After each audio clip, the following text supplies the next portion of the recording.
Olá pessoal, bom dia, boa tarde, boa noite, boa madrugada, dependendo aí da hora que vocês estão vendo esse vídeo, no qual eu vou falar um pouco sobre o conjunto dos números racionais, fazer uma breve revisão sobre esse conjunto.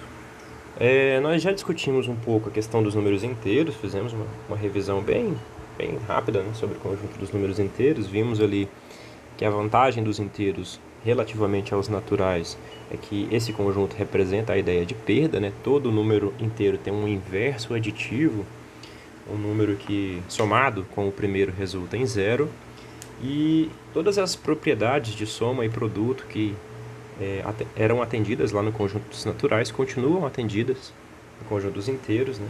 E nós temos que o conjunto dos naturais está contido no conjunto dos inteiros. Agora, digamos assim que se o pecado dos naturais é não representar as perdas, o pecado dos inteiros é não ser capaz de representar números quebrados, né? Mais tecnicamente falando, não consigo dividir um número inteiro por um outro número inteiro e necessariamente obter outro número inteiro. Exemplo, se eu quiser dividir o 3 por 2, eu teria que trabalhar com a noção de um número quebrado, que seria o 1.5, né? 1 mais uma metade. E para resolver esse tipo de problema, a gente introduz aqui o conjunto dos números racionais, tá? Esse conjunto ele será composto pelas frações a sobre b. Esse símbolo aqui vai meio que representar um número racional qualquer, e a ideia é de representar a divisão de a por b, mas aqui divisão num contexto mais geral, que pode representar números quebrados, tá? Mais à frente a gente vai falar sobre notação decimal e coisas do tipo, tá? Então será um número racional qualquer é da forma a sobre b, onde tanto a como b são números inteiros, e além disso a gente exige que o b seja diferente de zero, o que conversa com o que eu falei disso aqui representar uma divisão, né? Afinal de contas, não existe divisão por zero. Quando eu tenho uma fração com a fração de inteiros, ou seja, um número racional, a sobre b, esse número que fica na parte de cima, a gente chama de numerador. Já o número que fica na parte de baixo, a gente chama de denominador. Tá? E aqui nós temos uma maneira bem imediata de enxergar o conjunto dos números inteiros como um subconjunto dos racionais, isto é, todo número inteiro é um número racional. De que modo? Bem, pega o número inteiro A. Se eu quero visualizar esse número como um racional, ou seja, uma fração de inteiros, lembrando que fração representa a ideia de divisão, basta eu tomar o numerador sendo A e o denominador sendo 1. Afinal de contas, a divisão de A por 1 é o próprio A, né? Então a gente vai convencionar de agora em diante que sempre que eu escrever um inteiro assim, A, dentro do contexto de racionais, né, eu vou omitir o denominador 1, tá? E com isso a gente visualiza o conjunto dos inteiros como um subconjunto dos racionais, tá? Dentro do conjunto dos racionais, nós somos capazes de representar a ideia de uma unidade quebrada em n partes iguais, uma unidade quebrada em 3 partes iguais, 2 partes iguais, 5 partes iguais e assim por diante. Por exemplo, imagina que eu tenho aqui um segmentozinho que vai representar uma unidade. Deixa eu tentar escrever isso aqui um pouquinho melhor, forma de reta. Então eu vou representar aqui uma unidade. Então eu vou convencionar que isso aqui mede 1, tá? Talvez 1 metro, 1 centímetro, 1 quilômetro, a questão da escala não vem ao caso. Se eu quiser representar a metade disso com números inteiros, eu não sou capaz, né? Mas a metade disso com números racionais, ou seja, o número que equivaleria a essa medida, exatamente a metade, com números racionais eu já sou capaz de representá-lo por meio dessa fração. A unidade 1 dividido por 2. Se eu quiser ir além e dividir isso novamente por 2, eu teria aqui a unidade 1 dividido por 4. Né?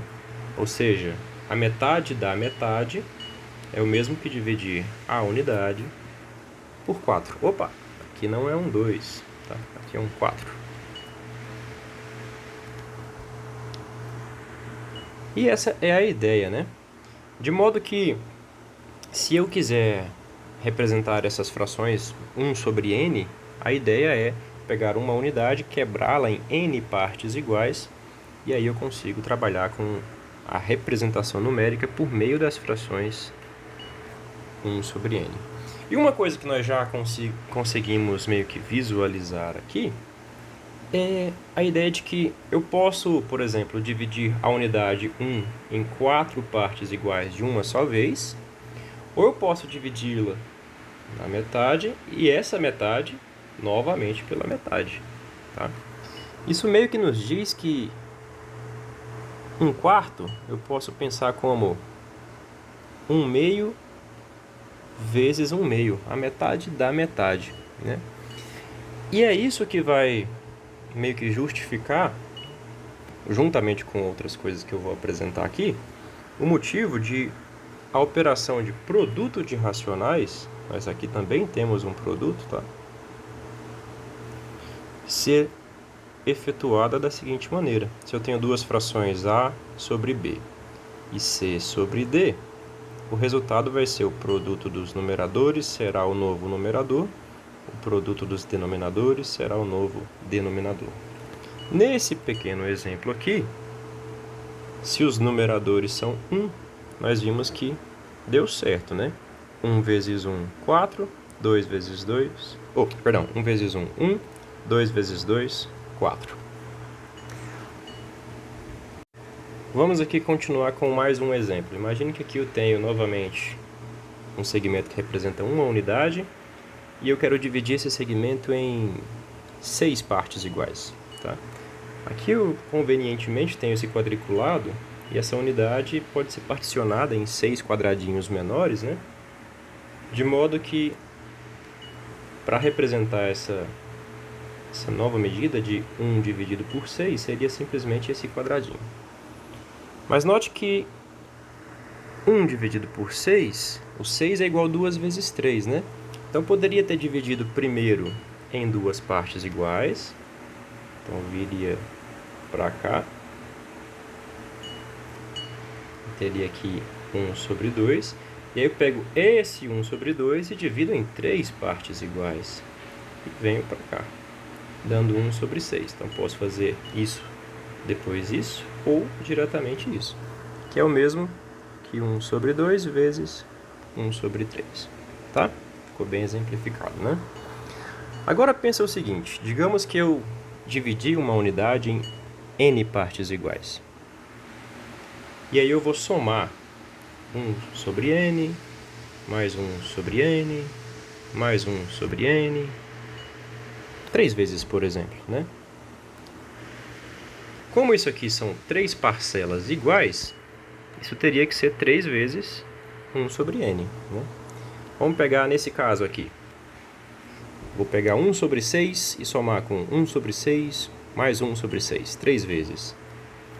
Eu teria 1 sobre 6 mais 1 sobre 6 mais 1 sobre 6, que seria 3 vezes 1 sobre 6. Mas o que resulta em 3 vezes 1 sobre 6? Né? Se eu pego essa parcela aqui e pego mais um segmentozinho de 1 sobre 6, mais um segmentozinho de 1 sobre 6, 3 vezes 1 sobre 6, resulta precisamente 1 sobre 2. Né? Só que olha só, 3 vezes 1 é 3, dividido por 6. O 6 não é 3 vezes 2? Isso é 3 vezes 1 sobre 3 vezes 2. Tá? Que é 3 sobre 3 vezes 1 sobre 2. Eu tinha comentado que a fração representa a ideia de divisão, né? Então, 3 sobre 3 tem que ser 1, porque 3 dividido por 3 é 1, resultando em meio. Então, nós temos realmente essa conversa entre o que nós estamos visualizando, como essa soma de pequenos pedacinhos de tamanho 1 sobre 6, com o produto que eu comentei, que é esse aqui, né? O conjunto dos números racionais. Se eu multiplico o número 3, que é a mesma coisa que a fração 3 sobre 1, por 1 sobre n, o resultado tem que ser 3 sobre n. E nós vimos que aqui conversou bem, né? Exemplificando com o n igual a 6 e o número 3 sobre 1. Tá? Então, de modo geral, a gente vai ter isso aí, né? O produto de dois racionais é simplesmente você pegar o produto dos numeradores, isso se torna o novo numerador. O produto dos denominadores, isso se torna o novo denominador. Então, por exemplo, se eu quero multiplicar 2/3 por 5 sobre 4, o resultado vai ser 10 sobre 12. Tá bom? Já para a soma de racionais, nós acabamos de conversar aqui e concordar que se eu somar, por exemplo, 1 sobre n, mais 1 sobre n, mais 1 sobre n, aqui uma quantidade k vezes 1 sobre n, eu tenho m vezes, em vez de k eu vou usar a letra n, m, tá? Então, m parcelas de mesmo tamanho 1 sobre n. Nós acabamos de concluir que isso é simplesmente m vezes 1 sobre n, que resulta em m sobre n. Ou seja, isso foi 1 mais 1 mais 1 mais 1 mais 1, m vezes, dividido por n, que deu m sobre n. Agora, se fosse, por exemplo, 2 sobre... Vamos pegar n igual a 15, só para exemplificar, tá? Mais 3 sobre 15, mais 4 sobre 15. Isso não é o mesmo que 2 vezes 1 sobre 15, mais 3 vezes 1 sobre 15, mais 4 vezes 1 sobre 15, tá? Como nós temos interesse que as nossas operações de soma e produto, quando restrita, né? Quando restritas aos conjuntos dos inteiros, ainda atendam às mesmas propriedades de distributividade, comutatividade, associatividade, nós colocando aqui em evidência, ou seja, aplicando a distributividade ao contrário, a parcela é igual 1 sobre 15, nós teríamos 2 mais 3 mais 4 vezes 1 sobre 15. 2 mais 3 mais 4, 9 sobre 15. Ou seja, se eu somo parcelas de mesmo denominador, eu simplesmente preservo o denominador e somo os numeradores. Tá? Então, se eu quiser efetuar uma soma de racionais do tipo A sobre B mais C sobre o mesmo B, o resultado é preserve o denominador e some os numeradores. Acontece que, como nós sabemos, afinal de contas esse vídeo é uma revisão, a soma de racionais ela é definida da seguinte maneira, né? Se eu tenho duas frações A sobre B mais C sobre D, o novo numerador é obtido pelo produto de A vezes D mais B vezes C, esse produto cruzado, e o novo denominador é o produto de os denominadores. Então, tanto para a soma como para o produto, o denominador sempre é produto dos denominadores. Mas como que isso aqui conversa com essa questão da soma quando os denominadores são iguais? Para justificar isso, lembre-se que, como nós até já vimos aqui nessa videoaula, se frações representam a ideia de divisão, uma fração do tipo A sobre A representa o inteiro 1. Tá? Então, se eu quero trabalhar nesse contexto mais geral aqui, né? A sobre B mais C sobre D, onde os denominadores não necessariamente são iguais. Eu posso usar essa propriedade para tornar os denominadores iguais. Posso multiplicar a primeira fração por D sobre D, então ficaria A sobre B vezes 1, que é D sobre D. Como D sobre D é 1, não mudou nada. E posso multiplicar a segunda fração por b sobre b. C sobre d vezes b sobre b. Ao fazermos isso, essa parcela se torna AD sobre BD e essa parcela se torna BC sobre BD. Note que agora os denominadores são iguais.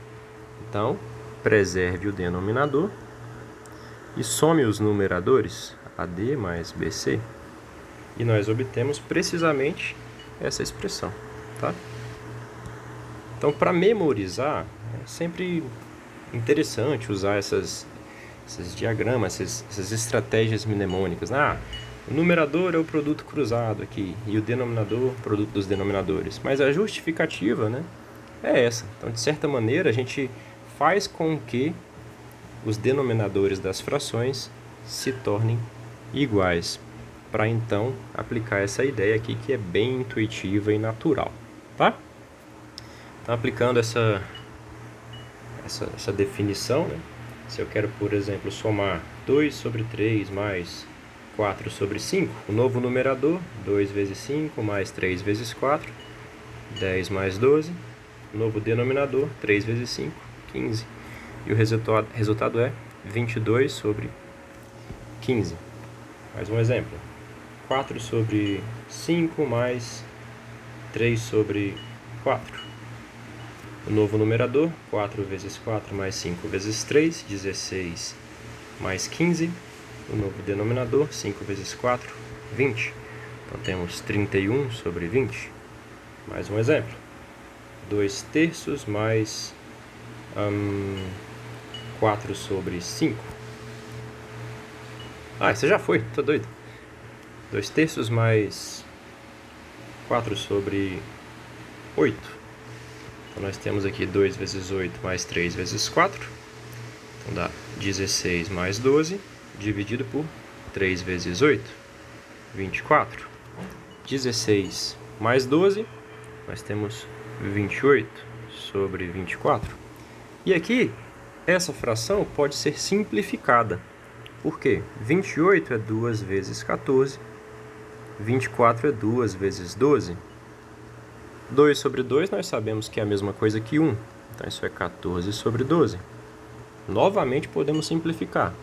2 vezes 7 é o 14. 2 vezes 6 é o 12. E 2 sobre 2 também é 1. Nós chegamos a 7 sobre 6. Agora não dá para simplificar, significando que no numerador e no denominador não existem fatores comuns, né, divisores comuns maiores do que 1. Quando a gente chega numa situação como essa, a gente diz que a fração está na sua forma irredutível, tá? Claramente, toda fração pode ser escrita de infinitas maneiras e sempre podemos encontrar uma delas que é irredutível, simplificando os divisores comuns, tá? Cortando os divisores comuns. Por exemplo, nós temos aqui que 11 sobre 26 está na forma irredutível. Os divisores de 11 positivos são apenas 1 e 11. Os divisores de 26, 1, 2, 13 e 26. Então apenas o 1 é divisor comum. Não dá para simplificar. Agora, 12 sobre 20 dá para simplificar. Ambos são divisíveis por 2, né? Então isso é 2 vezes 6 dividido por 2 vezes 10. Isso fica 6 sobre 10. Novamente, ambos são divisíveis por 2. 3 vezes 2, 5 vezes 2, que é a mesma coisa que 3 sobre 5. Claramente aqui eu poderia ter sido ainda mais sucinto, notando que ambos são divisíveis por 4. Isso é 4 vezes 3, 4 vezes 5, e 4 sobre 4 é 1, retornando em 3 sobre 5. Tá? Com isso eu finalizo essa primeira parte da revisão sobre racionais. Espero que vocês tenham bons estudos. Um abraço e até mais.